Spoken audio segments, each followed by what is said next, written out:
o professor João Cirineu Vinieski, da cidade de Assis. E eu vou trabalhar com uma atividade prática, né? Precificando o preço da trufa. Meu componente é matemática, é adequada a minha aula para a primeira série do ensino médio. A habilidade é criar um modelo, né, a partir de uma função afim, uma função de primeiro grau.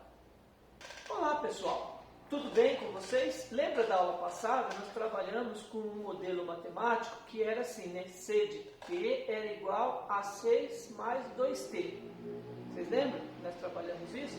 E daí, C de T, o que significava mesmo? Né? Significava o quê? Vocês lembram?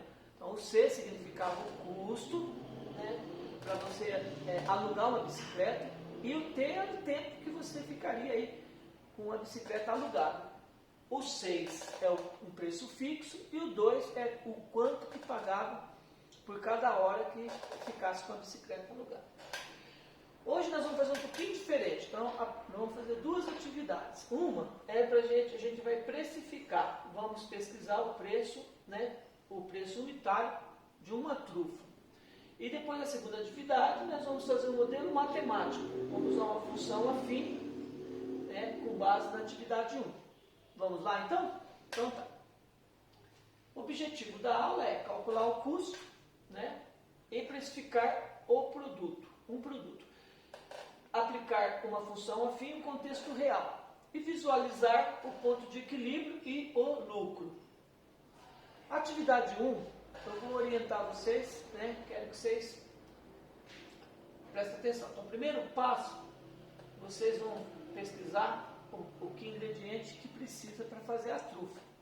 Depois vocês vão pesquisar cada um desses ingredientes, tá? Então esse é o primeiro passo. O segundo passo, vocês vão calcular o custo da unidade. Como é que calcula? Então você pegou o chocolate lá e pesquisou, custa R$10. Aí você vai pegar, tem que fazer uma trufa para ver quanto de chocolate que vai, quanto de chocolate dá para fazer. Então vamos fazer aqui uma hipótese. Fictício isso daqui, tá?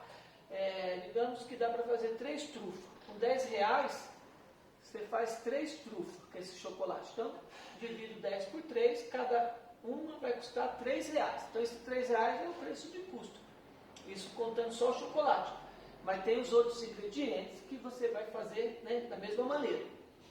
O terceiro passo, aí vocês vão definir a venda. O que é definir o preço de venda? Você tem que colocar uma margem de lucro. Então, se custou R$2,50 fabricar, vende por 5. E, por último, né, registre. Pega essa planilha, coloca todos os ingredientes e anotem aí, né, o preço de custo dela, para que a gente consiga entender o que vocês vão apresentar para mim depois. Tá bom? Classe, presta atenção, que eu vou explicar para vocês agora a atividade 2. Então, nós vamos usar o preço para a gente definir o modelo matemático.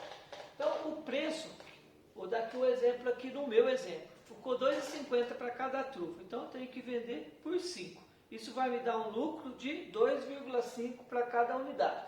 E lembra que tem que pagar a taxa para a escola, R$50.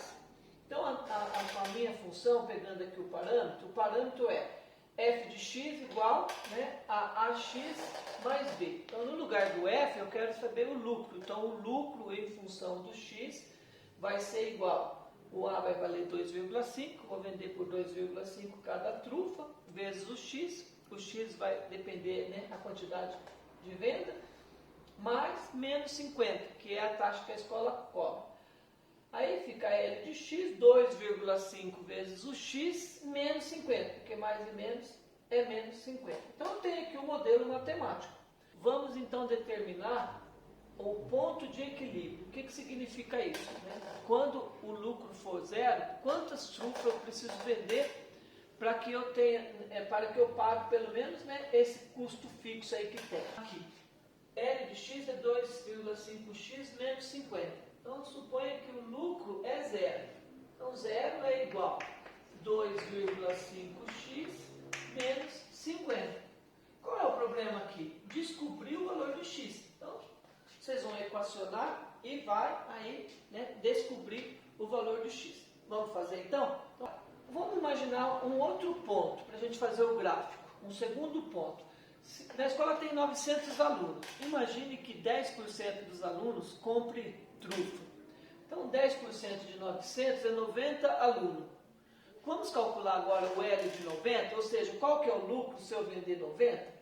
E vamos colocar isso num gráfico. Então, como que é que faz o gráfico? Vou mostrar aqui para vocês terem um parâmetro. Então, o eixo Y é o lucro e o eixo X é a quantidade vendida, tá certo? Então, lucro, quando vender 20, eu tenho um lucro zero. Se eu vender 90, fazendo as contas, eu vou ter um lucro de 175. Então, unindo os dois pontos, eu tenho aqui a minha reta lucro. E vamos analisar alguns pontos. Por exemplo, se o custo fixo aumentar para 100. Olha aí, vem manipular aqui no GeoGebra para vocês observar. O que acontece com o lucro? E se vender por 4, em vez de vender por 5, vender mais barato e além disso ainda aumentar o fixo? O que vai acontecer? Uma questão é por que o custo fixo desloca o gráfico para baixo, como um aumento no preço de venda altera a inclinação na reta e quantas trufas precisamos vender para ter um lucro de R$200. Agora, para finalizar a aula, pessoal, vamos fazer uma avaliação, Escreva um parágrafo para mim, como que a matemática ajuda a tomar decisões em um negócio.